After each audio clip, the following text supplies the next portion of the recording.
It all started with a very simple idea. Tell the stories of how successful middle market CEOs made it to the corner office.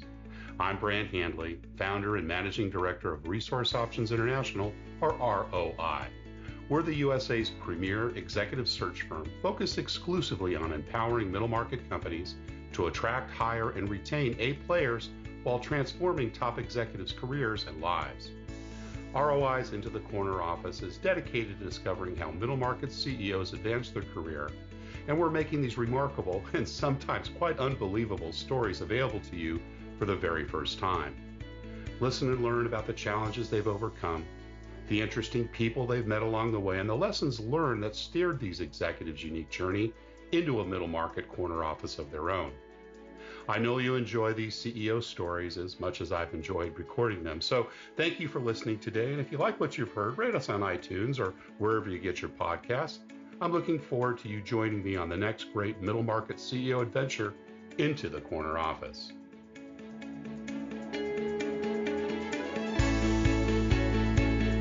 Today, my guest is Mark Bischoff, President and CEO of Starnet Worldwide Commercial Flooring Partnership. Starnet is the leading marketing network of independent commercial flooring contractors in Canada and the USA. And Mark's career in building products and construction service spans over 30 years. After a start at Sears and flooring retail during college, he spent most of his career at Johnsonite and Tarkett, where he was part of the team driving Tarkett to industry-leading organic growth. He went to the Mohawk Group for a brief period as Senior Vice President of the Healthcare and Senior Living End User Focus segment, and due to his long history as a trusted vendor contact to the Starnet cooperative, he was recruited by the board of directors to provide the organization with a successful staff transition and leadership succession in 2018 and became CEO in 2019. Mark and his staff have dramatically expanded the visibility and thought leadership impact of Starnet in the construction industry, and their members generate more than $4 billion in product and installation sales. Mark Bischoff, welcome into the corner office. I appreciate being here. Will be an interesting session. Great to have you here. Where do we find you today? So I'm in Columbus, Ohio, or north of Columbus in a small suburb called Lewis Center, Ohio. Nice. Summer still there or fall around the corner? Oh, it's been very hot. The leaves are feeling the heat, so they're starting to turn a little bit. The first time we get some rain, we'll start to see the fall colors, but it's been very hot. Looking forward to that. Well, Mark, we always like to start the podcast to hear a little bit about your early years. Tell us where you grew up and what your early family life was like. So I grew up in a small town on the Ohio-Pennsylvania border called Warren, Ohio. It was a old steel Rust Belt town, interesting, very into sports and football and all that goes along with that lifestyle. And it was really a great place to grow up. However, it was very small. So it was an interesting transition from that environment to the real world. Brothers and sisters, what did mom and dad do? Different sort of upbringing. So my family, basically, I was raised by my grandmother. My mom had some problems in life, and dad wasn't around, so I was actually raised by the greatest generation. So my grandmother and her brothers and sisters passed me around and took care of me as I was young. And of course, as I got older, I figured out that this was not a normal environment to grow up in. So I became very self-aware of the opportunity I had to go in the right direction. So it was a good wake-up call as a young person. And the greatest thing she did for me was she allowed me to be a child as long as possible. So there's good and bad to that, but it was a great way to grow up around the greatest generation. Was grandma working or was she full-time for you? Well, actually, she was fully retired. She spent 32 years working for Packard Electric and Delphi Automotive. She was a teamster and had a very interesting working life. But by the time I became her responsibility, she was fully retired. So it was interesting. She took care of me, but she also took care of a lot of folks who were aged. So she was a volunteer for Meals on Wheels. So one of my adventures when I was a young person was to go around delivering meals, and she also was a home care person for a lot of the older folks in the community. So great example of giving back. Sounds like service was an important part of her life. Absolutely. What other kinds of influences or inspirations did she provide you growing up? Probably the greatest thing that she taught me was to give back and make sure that you cherish your relationships that you have. She had a lot of tragedy in her life, and if you know, it would make an incredible movie. But she grew up on the Ohio-Kentucky border, and ended up driving a truck at 13 years old, delivering fruits and vegetables. And then when the war started, basically most of the family moved north or to the East Coast and worked in the factories to support the war effort. That's why I referenced the Greatest Generation earlier. So all had pretty colorful lives. And then, unfortunately, her husband was killed in an industrial accident, Mm. and she spent most of her life as a widow. So she was very focused on keeping your friends and family as close as you could and making sure that you serve them every day. And pouring into you. That's awesome. Did you stay in the same community pretty much through grade school? Yeah, same community, same school system, and stayed there until I was in my 2004. We moved from Warren. My wife and I moved from Warren down to Columbus, Ohio. Right, right. What about schooling? Were you a good student? Did you enjoy certain subjects? I was always a good student.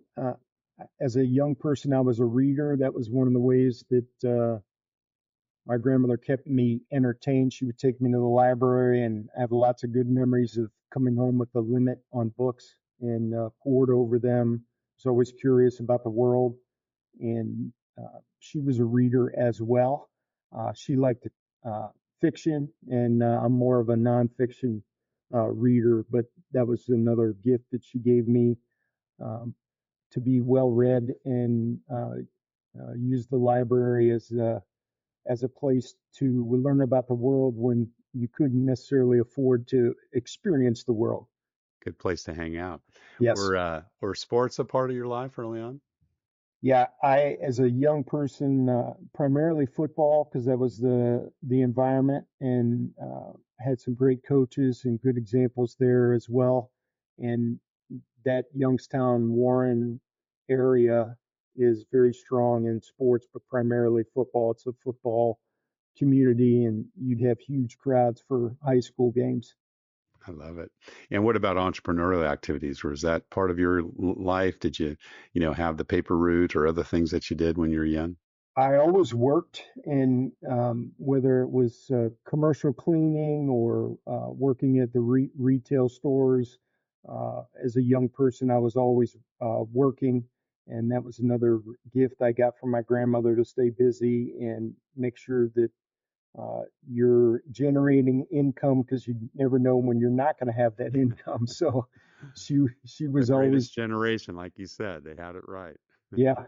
And it, it, people make fun of it, but it's incredible the industries that they built. And in addition, just day to day, she would save everything and keep everything. And the old Ritz cracker tin collection was overflowing because you never knew if you could get another Ritz cracker tin. I love it. Was it clear you'd go to college, Mark? No, it wasn't. Actually, the gift from my high school football coach was he encouraged me to go. He had graduated from a small university in Southern Ohio called Wittenberg, and I was hoping to be able to play there, a walk on. But once I determined that I didn't have the talent, even in a small school, to continue my athletic career, I actually transferred to another small school just to be a student, and that was in Northeast Ohio, a place called Hiram College, and that was terrific for me because, again, the faculty there was uh, used to having small class sizes. It was a liberal arts school, and like most true liberal arts schools, you had an incredible experience as a student, and the professors there were really terrific. And I really enjoyed my time there. I wasn't able to stay on campus. I actually continued to live with my grandmother, helped take care of her a little bit, but also allowed me to continue working. So I worked my way through college, working for Sears in the flooring division, and ran the sales for two locations and the installation crews for one location while I was going through college. Well, you stayed on that flooring trajectory for some time, so we'll get to that in a minute. But did you know what you wanted to do when you went to college, and how did you make the decision about what to study? I knew I was interested in business, but I didn't really know what I wanted to do. That was part of the reasoning behind the liberal arts. So my coach suggested that I get a more classical education and expand my worldview, and it worked out. At the time, it was not popular to take that path, but it was great for me. And I would say, there's a popular movie called Dead Poet Society. Oh, yeah. For me, that was what college was like. Um, it was really an amazing experience and transformative for me. So you started working at Sears, and then did you go to them full time after you graduated, or was that first job out of college? No, I had the opportunity to, Sears at that time was still very strong retailer and one of the biggest companies in the United States. I did get an offer from Chicago, which was the headquarters at the time, to be in the executive training program.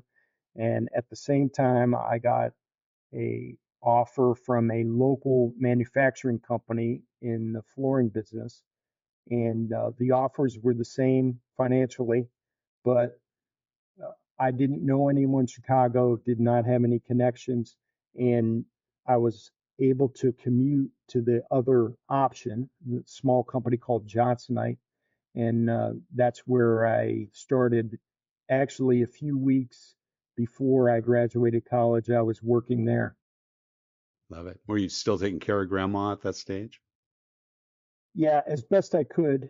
Uh, we would see each other at least once or twice a week, but at that point, I was very busy with school and working, and wasn't able to spend as much time with her. Basically, I would come home to sleep and then leave, and of course, she helped me with my laundry until I ended up moving out. Love it.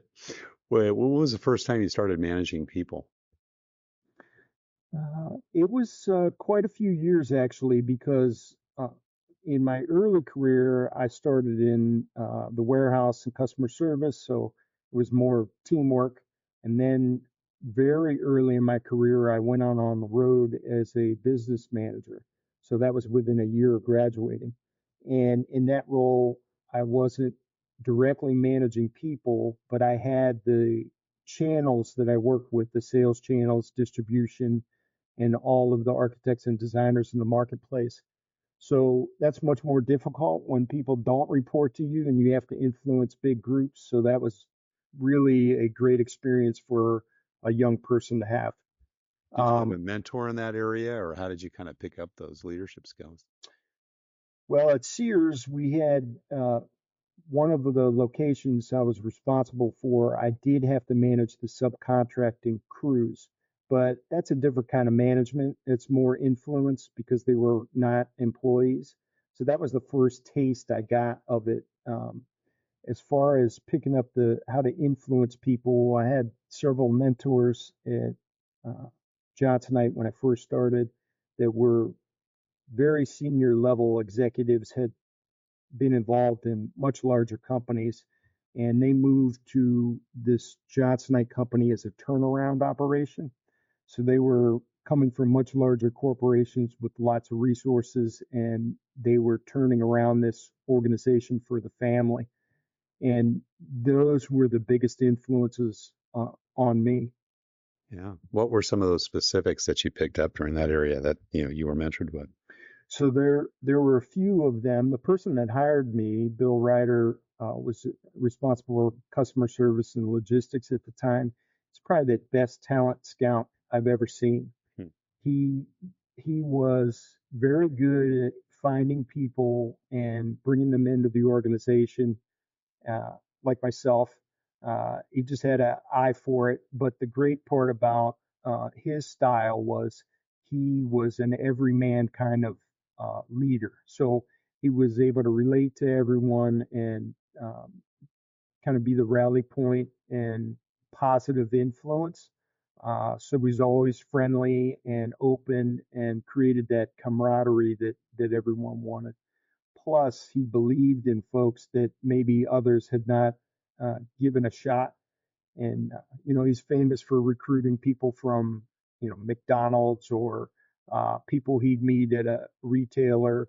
And they came into our organization and ended up having very long careers and doing very important things for the company. So Bill was a great example of how you can build a culture of trust and lift people up. So that was terrific. We had a showman. His name was Carmen Pastorius, head of marketing, great storyteller, captivating person. So I understood the power of story and the power of igniting people's imaginations from him. And then the last person who was very influential was the president of the organization. He had a financial background and was terrific at helping people understand the business. So he was famous for having meetings with the union to explain how the business worked, how the cash flowed, and this was very unusual at the time. But he was terrific at holding a crowd and making sure everyone understood the realities of how the business operated. But in addition, inspire folks to achieve greater things through his leadership style. And again, an amazing range of leadership examples, and each one of them had their own focus and skills. But you could see uh, working in that environment how the team attitude made a huge difference in our growth. Sounded like you had some great mentors there. Of course, in any company or organization, there's always the tormentors as well. Not to name any names, but where there's some lessons you learned or observations you made where you said, boy, I'm never going to do that. I could see how that impacted people. And if so, what were those, Mark? So we had some tough personalities. This I have carried. So there's a book that's out of print now, but remembering the titles are artists, craftsmen, and technocrats. And these are these three roles in organizations. So an artist is the inspirational leader, often a founder. The craftsmen make the business work. So these are the people that run the plants and make the sales and grind for the organization, and then the technocrats. And those are the folks normally that are working in accounting or quality management, and often they're very effective, the technocrats. Um, but you have to balance their capability as far as discipline and intensity. Um, Jeff used to say, technocrats should have lots of influence but no power. And because if they have power, they terrorize people.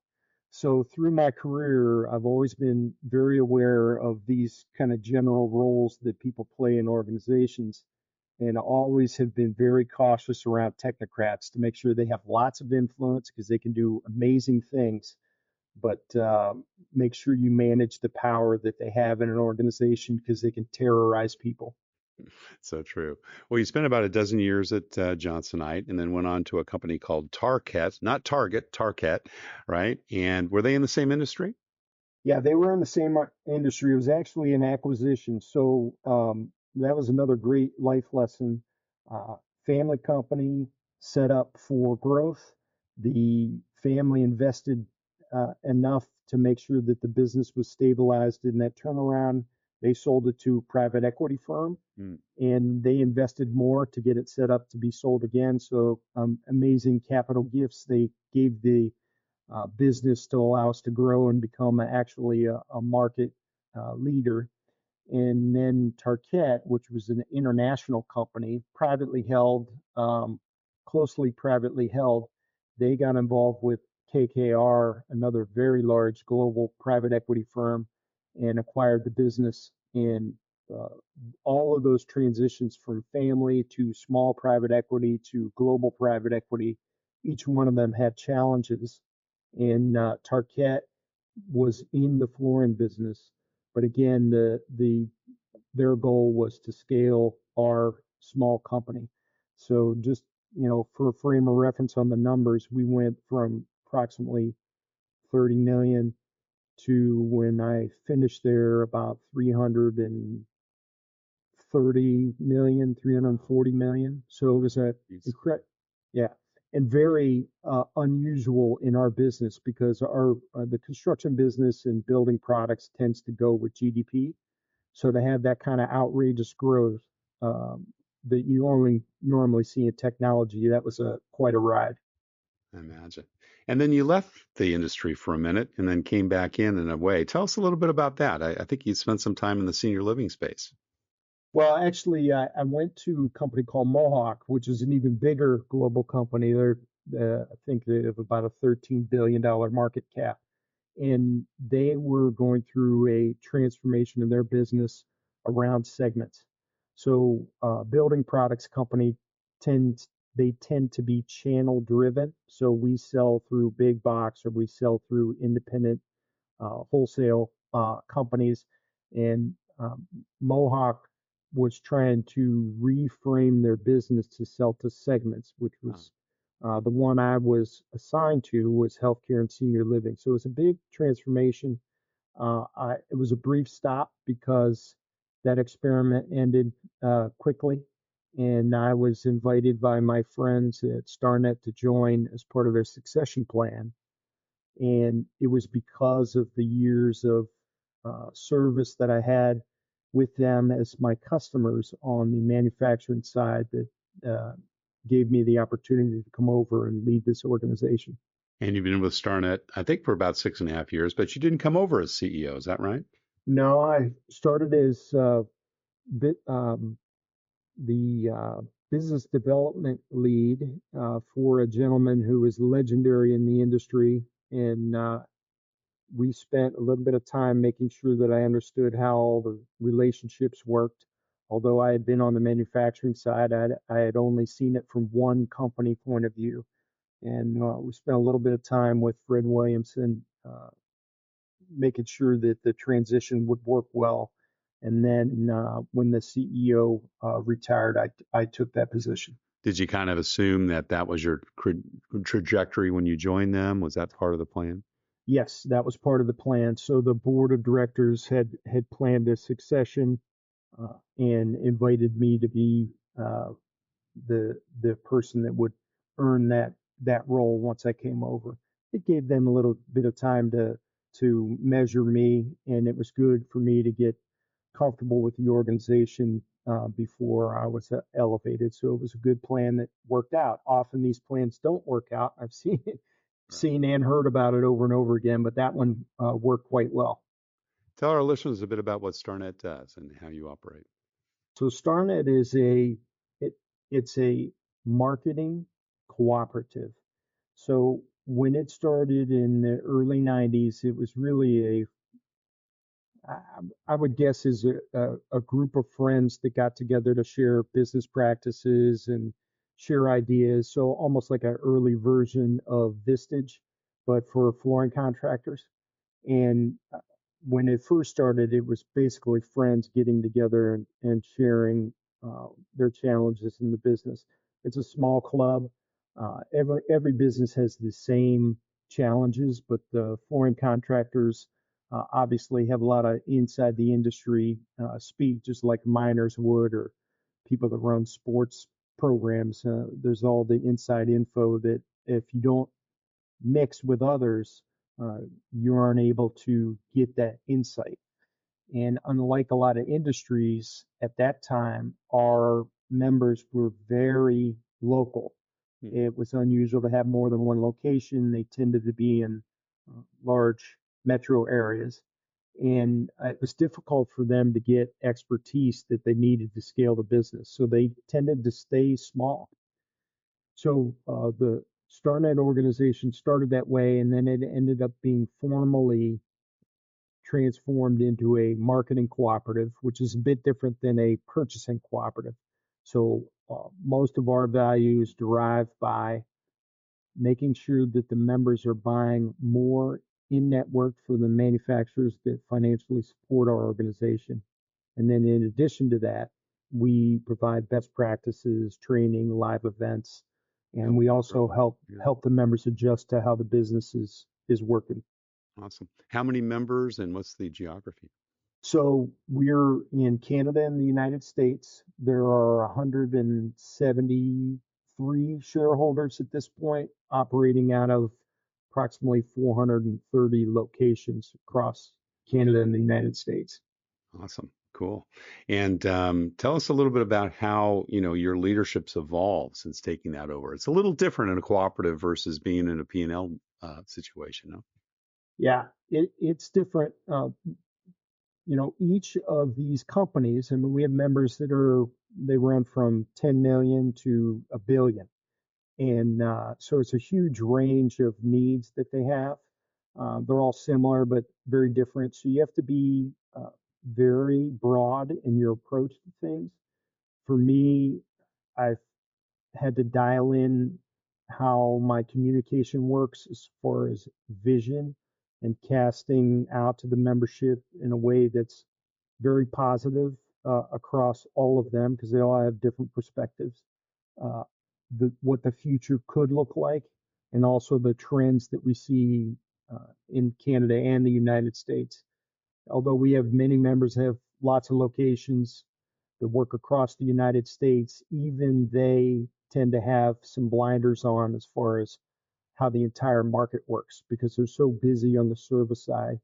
Our business is essentially a service business, so you get very focused on clients and often don't have time to lift up your head and sit and really observe what's going on around you.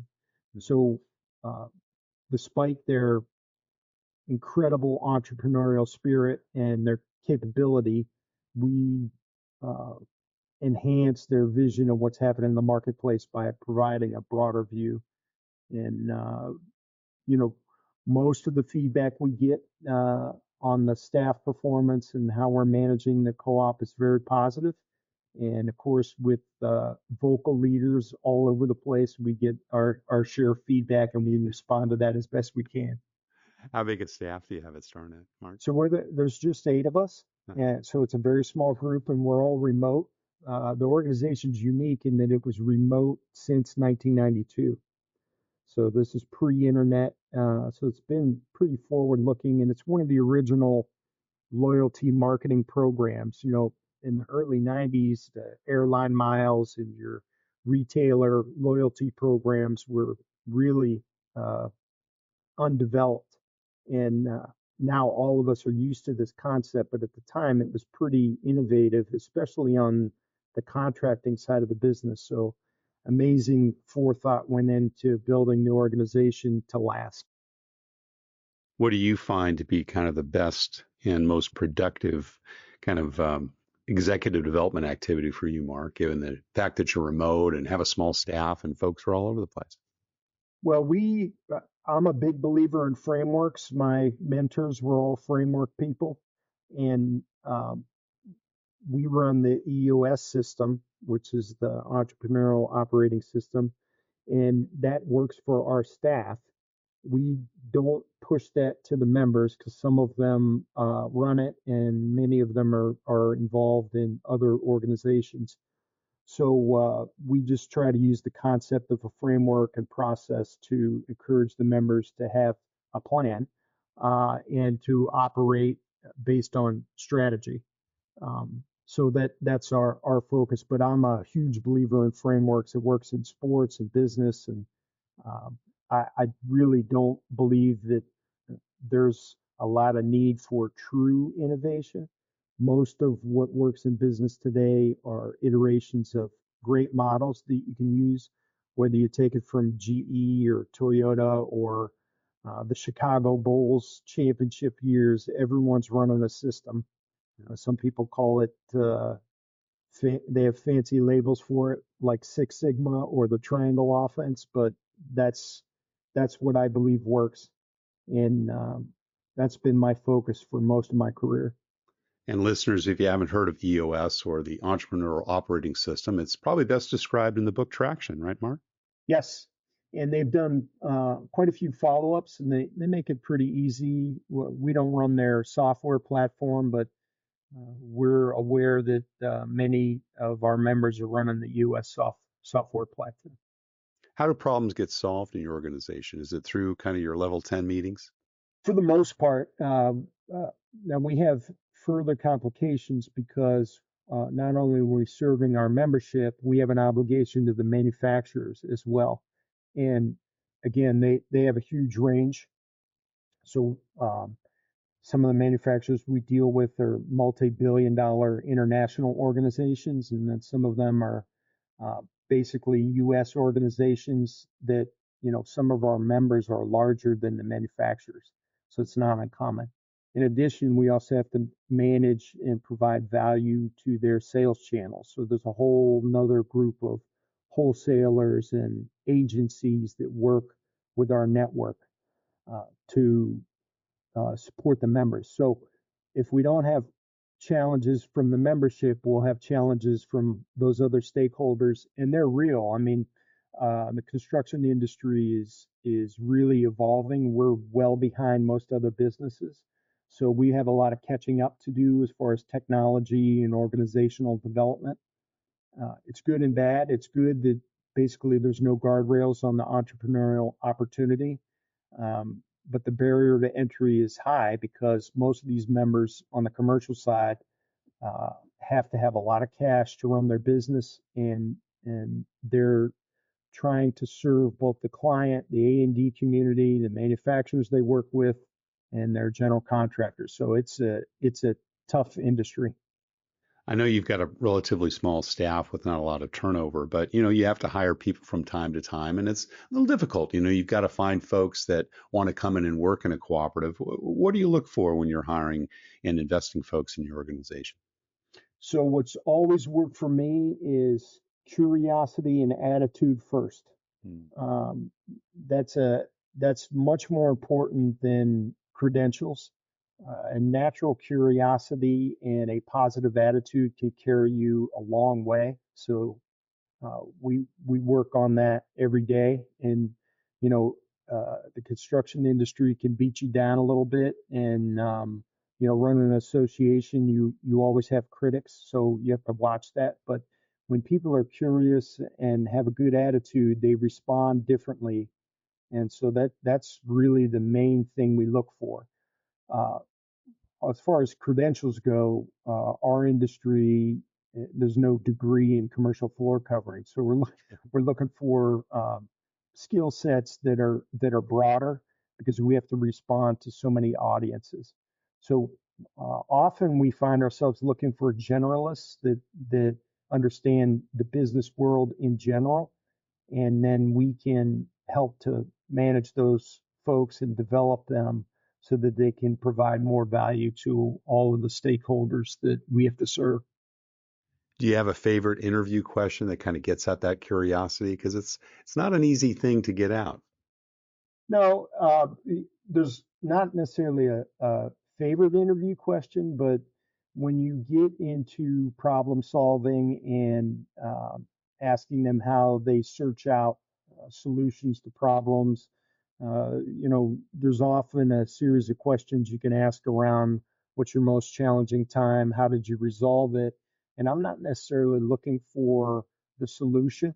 I'm looking for where did they reach out to get information, or what connections did they put together that led them to the solution? Because often you can have a solution that doesn't work.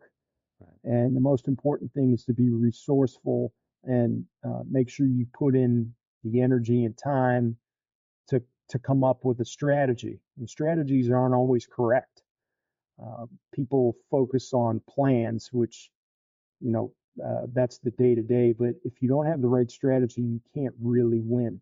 So that idea of assembling the resources available to you or seeking out expertise, that shows your level of curiosity, because sincerity around that is a great example of how resourceful and curious you are as a person. Absolutely. Well, Mark, we're just about out of time. You've been very generous, but we always have one last question we always ask all our CEO guests, and that's, what career and life advice would you give to someone who's got their eyes on their own corner office someday?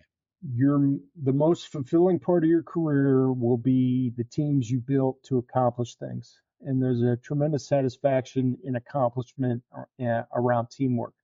And it doesn't matter where you are in the organization, if you can build that over your career, the team believe attitude, and you will have an incredible career. And the other thing that is almost irreplaceable is having a good work ethic. I got that through my whole life from all my mentors, and they, for the most part, were grinders. And that level of effort, even if you're not fully capable as a credentialed professional, often will put you over the top. So embrace the team and embrace the grind, and you'll have a great career no matter where you're at. My guest today is CEO Mark Bischoff of Starnet Worldwide Commercial Flooring Cooperative.